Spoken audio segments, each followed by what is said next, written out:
ভারতে এই 10টি সাপ সবচেয়ে বেশি পরিমাণে পাওয়া যায়। 1. চন্দ্রবোরা।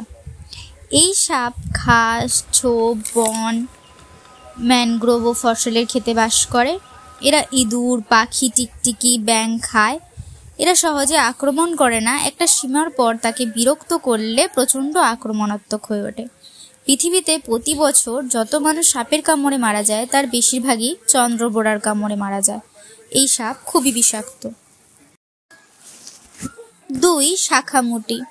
এটির উচ্চতা 6 ফুট 11 ইঞ্চি। এই সাপটি শান্ত ও লাজুক স্বভাবের। সাধারণত এরা মানুষদেরকে এড়িয়ে চলে। মাথা ঝোপ বা মাটির মধ্যে লুকিয়ে রাখে। তখন ভোঁতা লেজকে অনেকে মাথা ভেবে ভুল করে। কেউ বিরক্ত করলে শরীর পেঁচিয়ে মাথা শরীরের নিচে লুকিয়ে রাখে। তাই এটি বিষধর হলেও অতটাও ভয়ঙ্কর নয়। এই সাপ অন্য বিষধর সাপও খায়, যেমন চন্দ্রবোরা। এই সাপকে খোলা স্থানে দেখা যায়। 3. লাউডগা। এরা বনাঞ্চলের গাছপালাতে, জলাশয়ের ধারে দেখা যায়। মানব বসতির পাশেও এদের দেখা যায়।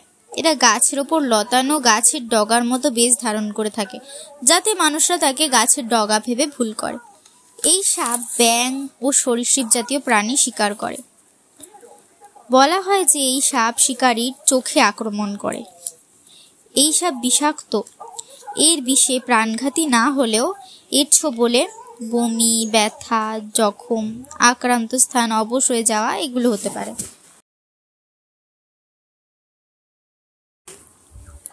4 নম্বর পয়েন্ট, জলঢোড়া। এরা মিষ্টি জলের হ্রদ, পুকুর, খাল, বিল এবং নদীর পাশে দেখা যায়। এরা ছোট ছোট মাছ, ব্যাঙ খেয়ে জীবন ধারণ করে। এরা বিষাক্ত নয়, তবে এরা মাথা উঁচিয়ে এবং গলা ছড়িয়ে বিষধর সাপের ফনা তোলার মতো করে ভয় দেখানোর চেষ্টা করে। আত্মরক্ষার জন্য এরা লেজ ফেলে পালাতে পারে। 5. পাতিকাল কেউটে। এরা মাঠে, ঝোপের ঝাড়ে, অগভীর জঙ্গলে, এমনকি মানুষের বসতিপূর্ণ স্থানে বাসা বাঁধে। গ্রামাঞ্চলে জলের ধারে এদের দেখা যায়। এরা দিনে ইঁদুরের গর্ত, আলগা মাটি বা জঞ্জাল স্তূপের মধ্যে লুকিয়ে থাকে, দেখা যায় না। এরা দেহটাকে কুণ্ডলি পাকিয়ে মাথাটাকে কুণ্ডলির মধ্যে গুছে রাখে। এ সময় এদের নাড়াচাড়া করলেও কিছু করে না, কিন্তু বাড়াবাড়ি করলে বিপদ। এরা নিশাচর হয়। ইঁদুর, ব্যাঙ, টিকটিকি, ছোট সাপ খায়। এরা কামড়ালে অনেকক্ষণ কামড়ে ধরে থাকে, ফলে শরীরে অনেকটা বিষ ঢুকে যায়। সঠিক চিকিৎসা না হলে ব্যক্তির মৃত্যুও হতে পারে। 6. দাঁড়ার সাপ। এরা বন, জলাভূমি, ধান ক্ষেত, কৃষিজমি এসব জায়গায় দেখা যায়। এরা ছোট সরীসৃপ, উভচর, পাখি এবং ছোট স্তন্যপায়ীদেরকে খায়। এরা বিষাক্ত হয় না, অর্থাৎ মানুষের জন্য ক্ষতিকর নয়। এরা খুব তাড়াতাড়ি চলাচল করে। তাদের শিকারের ওপর এরা বসে তাদের ভার দিয়ে শিকারকে দুর্বল করে দেয়। আর যদি এরা ভয় পায়, গর্জন শব্দ করে এবং গলা উঁচিয়ে ওঠে। 7. ময়াল সাপ। এরা বিস্তীর্ণ ঘাস জমি, জলাভূমি, বন, নদীর কাছে দেখা যায়। এর নির্ভরযোগ্য জলের উৎসের খুব প্রয়োজন। খুব অলস হয় আর ধীর গতিতে চলে, সাহসী হয় না এবং এদের আক্রমণ করলেও এরা সহজে আক্রমণ করে না। ময়াল সাপ স্তন্যপায়ী, পাখি, সরীসৃপ, উভচর এদেরকে খায়। এরা শক্ত করে শিকারকে এমনভাবে পেঁচায় যাতে সে নিঃশ্বাস না নিতে পারে এবং প্রথমে তারা মাথা খায়। ভারী খাবার খাওয়ার পর এরা নড়ে না, কারণ সেই খাবারের শক্ত অংশটা পেট চেয়ে বেরিয়ে আসতে পারে। আর যদি কোনো কারণে পালাতে হয়, তারা খাবারটাকে উগড়ে দিয়ে পালায়। ভারী খাবার খাওয়ার পর তারা অনেক সপ্তাহ না খেয়ে থাকতে পারে।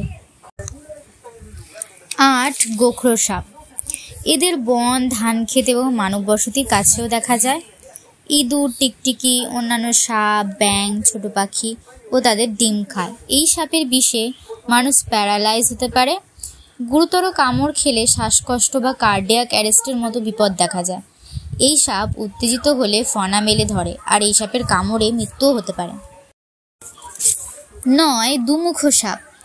এই সাপ শহরেও দেখা যায় এবং কৃষিজমিতেও দেখা যায়।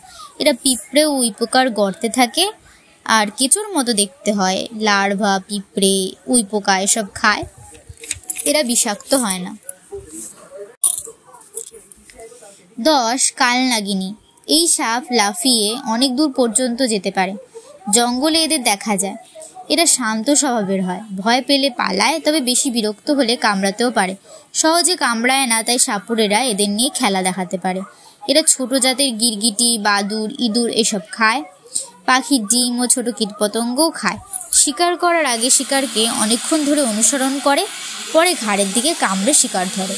এরা সামান্য বিষধর হয়, তাই সেই বিষ মানুষের কোনো ক্ষতি করে না। ভিডিওটি ভালো লাগলে লাইক করে দিও, আর এরকম আরও ভিডিও পেতে চাইলে সাবস্ক্রাইব করে দিও।